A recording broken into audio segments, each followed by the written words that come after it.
Welcome back to this new CreepyNews episode. Today I wanted to narrate the details of a case that occurred, a disaster actually, that occurred in the Netherlands on the 4th of October 1992. So that's almost 30 years ago. At the time I was 3 years old myself, so I have no recollection of it, but knowing that this actually occurred when I was just a little baby still basically, is pretty interesting. And other than that, I know there are maybe 2 documentaries that are in English about this case, and therefore it may not be that familiar to everyone globally, and it makes it more interesting to share through CreepyNews, being from the Netherlands myself. And for some reason I never shared it on CreepyNews 1.0. I don't know why, I never thought of it, but it would have fit very well on that channel as well. Regardless, we're gonna do it today on CreepyNews 2.0. And it's basically nicknamed in Dutch the Bijlmerramp, which translated would be the Bijlmer disaster. Although I can imagine Americans might pronounce the word Bijlmer differently than I do, because they might have no idea how to pronounce it. Dutch words, right? There's gonna be a lot of Dutch words throughout this wiki article, which is nice because on Wikipedia they have it all translated in English, making my job a lot easier narrating the details for you today, because there's quite a bunch of it to be going over. Now it started out by saying the following. On the 4th of October 1992, the cargo aircraft, a Boeing 747-258F registration 4XAXG, traveling from John F. Kennedy International Airport, New York, to Ben Gurion International Airport in Israel, made a stopover at Amsterdam-Schiphol Airport. During the flight from New York to Schiphol, yes, I'm pronouncing that airport in Dutch by the way, 3 issues were noted: fluctuations in the autopilot speed regulations, problems with the radio, and fluctuations in the voltage of the electrical generation on engine number 3, the inboard engine on the right wing that would later detach from the aircraft and initiate the accident. The jet landed in Schiphol at 2:40 p.m. for cargo loading and crew change. The aircraft was reviewed and the observed issues were repaired, at least provisionally. The crew consisted of Captain Jacek Fuchs, First Officer Arnon Ohed and Flight Engineer Gedalia Sover. A single passenger named Anat Solomon was on board. She was an El Al employee based in Amsterdam and was traveling to Tel Aviv to marry another El Al employee. Captain Fuchs was an experienced aviator, having flown as a flight bomber pilot in the Israeli Air Force in the late 1950s. He had over 25,000 flight hours, including 9,500 hours on the Boeing 747. First Officer Ohed had less experience than the either crew member, having logged 4,288 flight hours, with 612 of them on the Boeing 747. Flight Engineer Sover was the most experienced crew member on the flight, having clocked up to more than 26,000 hours of flight experience, with 15,000 of them on the Boeing 747. Now the flight was scheduled to depart at 5:30 p.m. but was delayed until 6:20 p.m. It departed from runway 01L, today known as runway 36C, on a northerly heading at 6:22 p.m. Once airborne, the aircraft turned to the right on its departure route. Soon after the turn, at 6:27 p.m, above the Groeneveen, a lake near Amsterdam, witnesses on the ground heard a sharp bang and saw falling debris, trail of smoke and momentarily flash of fire on the right wing while the aircraft was climbing through 1,950 meters or 6,400 feet. Engine number 3 separated from the right wing of the aircraft, shot forward, damaged the wing flaps, then fell back and struck engine number 4, tearing it from the wing. The 2 engines fell away from the aircraft, also ripping at 33 feet stretch of the wing's leading edge. The loud noise attracted the attention of some pleasure boaters on the Groeneveen. The boaters notified the Netherlands Coast Guards of 2 objects they had seen falling from the sky. One boater, a police officer, said he initially thought the 2 falling objects were parachutists, but as they fell closer he could see they were both plane engines. The first officer made a mayday call to air traffic control and indicated that he wanted to return to Schiphol. At 6:28:45 p.m., the first officer reported LL 1862 lost number 3 and number 4 engine, number 3 and number 4 engine. ATC and the flight crew did not yet grasp the severity of the situation. Although the flight crew knew they had lost power from the engines, they did not see that the engines had completely broken off and that the wing had been damaged. The outboard engine on the wing of a 747 is visible from the cockpit only with difficulty, and the inboard engine on the wing is not visible at all. Given the choices that the captain and crew made following the loss of engine power, the Dutch Parliamentary Inquiry Commission that later studied the crash concluded that the crew did not know that both engines had broken away from the right wing. On the night of the crash, the landing runway is used at Schiphol was runway 06. The crew requested runway 27, Schiphol's longest, for an emergency landing, even though it meant a landing with a 21 knot quartering tail wind. The aircraft was still too high and close in to land when it circled back to the airport. It was forced to continue circling Amsterdam until it could reduce altitude to that required for a final approach to landing.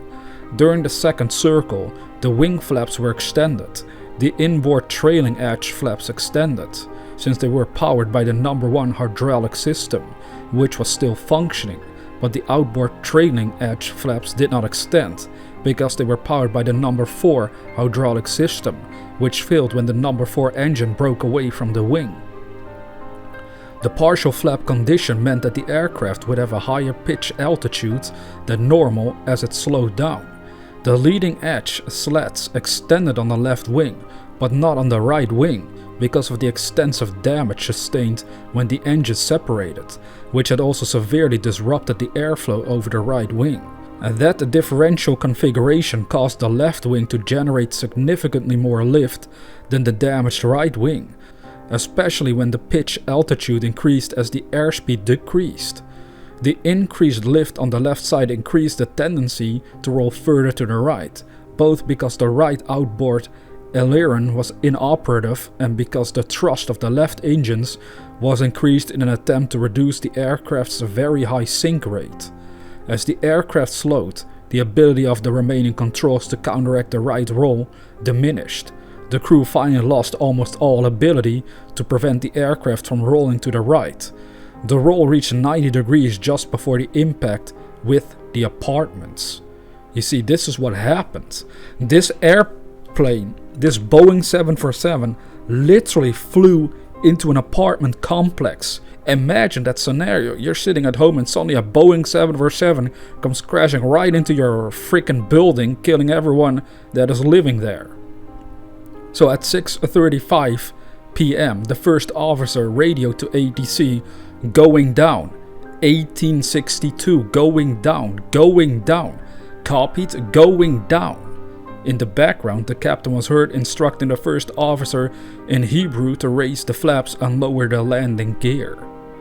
Now, on the screen we have a picture, which was a sketch of what was the likely position at the point of impact. So what you're seeing here is how this Boeing airplane, this passenger plane, came crashing down straight into that apartment complex, which is, sketched as that building on the ground.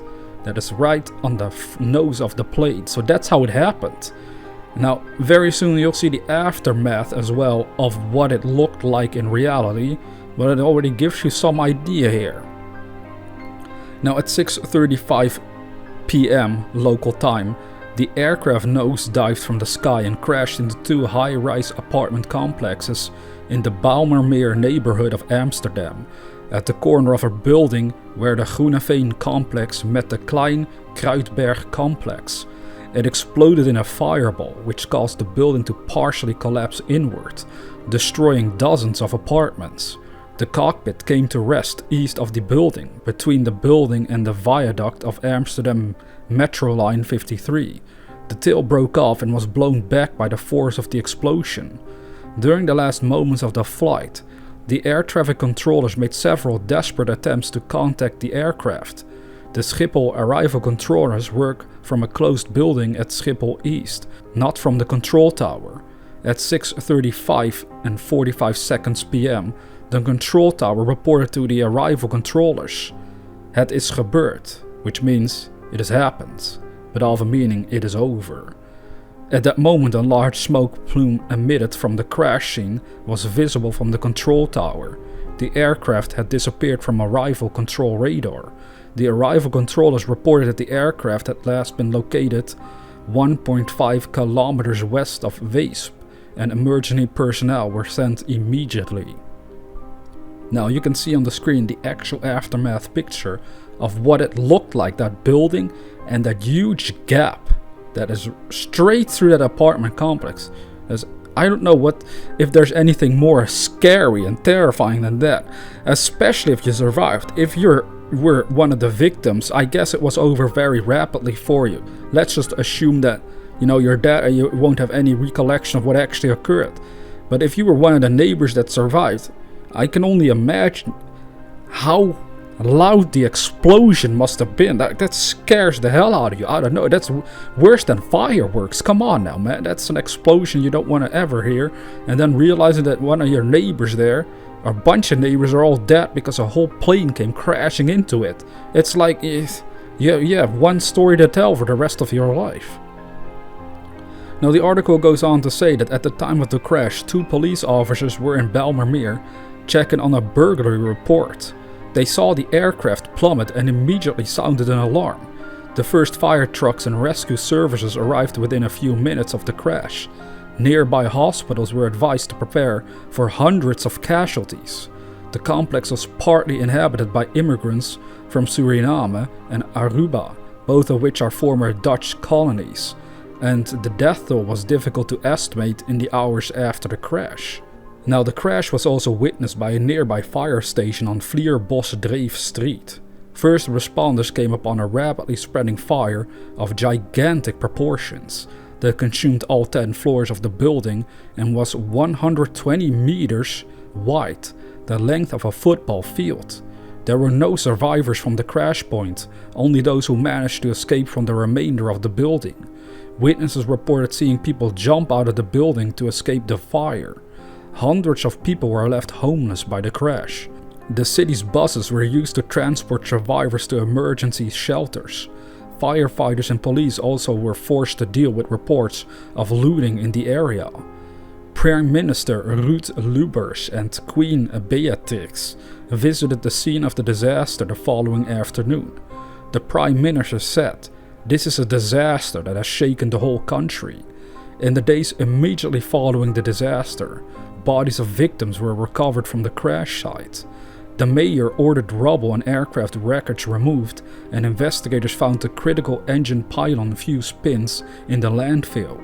The 2 fallen engines were recovered from the Groeneveen, as were pieces of a 30-foot section of the right wing's leading edge. The remains of the aircraft was transported to Schiphol for analysis. The aircraft's flight data recorder was recovered from the crash site and was heavily damaged, with the tape broken in 4 places. The section containing the data from the last 2.5 minutes of the flight were particularly damaged. The recorder was sent to the United States for recovery, and the data was successfully extracted. Despite intense search activities to recover the cockpit voice recorder from the wreckage, it was never found, even though LL employees stated that it had been installed in the aircraft. Research indicated that the crew were able to keep the aircraft in the air at first due to its high air speed, even though the damage to the right wing, resulting in reduced lift, had made it more difficult to keep level. At 280 knots, there was nevertheless sufficient lift on the right wing to keep the aircraft aloft. Once it had reduced speed for landing, the amount of lift on the right wing was insufficient to enable stable flight, so a safe landing would have been very difficult to achieve. The aircraft then banked sharply to the right with very little chance of recovery. The official probable cause was determined to be: the design and certification of the Boeing 747 pylon was found to be inadequate to provide the required level of safety. Furthermore, the system to ensure structural integrity by inspection failed. This ultimately caused probably initiated by fatigue in the inboard mid-spare fuse pin, the number 3 pylon and engine to separate from the wing in such a way that number 4 pylon and engine were torn off. Part of the leading edge of the wing was damaged and the use of several systems was lost or limited. This subsequently left the flight crew with very limited control of the airplane. Because of the marginal controllability, a safe landing became highly improbable, if not virtually impossible. Now, what about these victims? Well, they have it documented here that a lot of people died, like always with airplane crashes, right? But this was not just the people on the airplane that died, but also on the ground that were living in that apartment complex. So in the background you can see an actual memorial site, 2 pictures of a memorial they have in that area where it occurred for all these victims that lost their lives almost 30 years ago. Now the amount of victims they had is stated as followed. 43 people died in the accident, the 4 occupants of the aircraft, 3 crew and 1 non-revenue passenger, and 39 people on the ground. This was considerably lower than the expected. The police had originally estimated a death toll of over 200, and Amsterdam Mayor Ed van Tijn has said that 240 people were missing. 26 people sustained non-fatal injuries. 11 of these were injured seriously enough to require hospital treatment. The belief has persisted that the actual number of victims killed in the crash was considerably higher. Bijlmermeer has a high number of residents living there illegally, particularly from Ghana and Suriname. And members of the Ghana community stated they lost a considerable number of undocumented occupants who were not counted among the dead. Yes, a very disturbing case. Very tragic as well. And, you know, what's so disturbing about it is just the fact that there's always airplanes flying over your home. Right this moment, there might be airplanes flying over your house. What if one of them comes crashing down? Well, at least it will be over very rapidly for you, but it's still absolutely terrifying to actually consider something like that happening.